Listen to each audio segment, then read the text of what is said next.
Hello, it's me, Lodi, ng Simple Recipe. Today, magluluto tayo ng swamp, yung mais. Yan. Okay, sa isang lalagyan, ikayodin lang natin yung mais.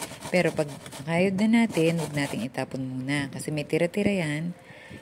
Gamitan natin ng kutsilyo. Yan na po yung product na finish. At mag-prepare tayo ng pan. Lagyan natin ng mantika.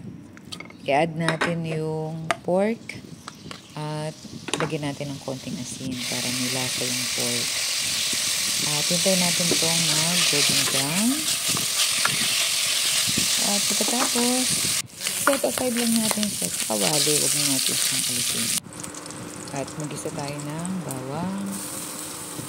At isunod na rin natin yung sibuyas para hindi masunod yung bawang.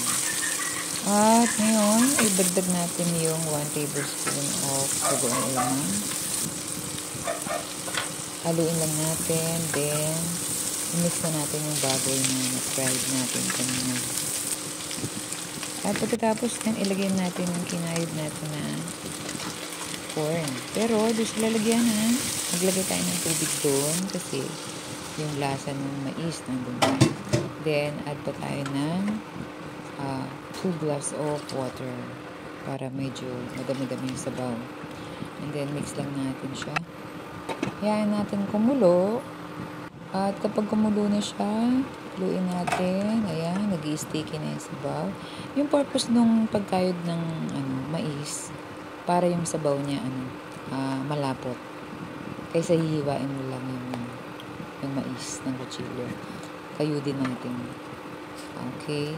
Yun yung technique nun. Then, add tayo ng konting asin kung kulang pa yung hindi pa enough yung lasa. Tapos, i-add natin yung dahon ng ampalaya. Then, mix lang natin at hintayin natin kumulo. Kakalat yung lasa ng dahon dun sa mais. Mas masarap. Pati yung kulay nun mag-iiba. Okay.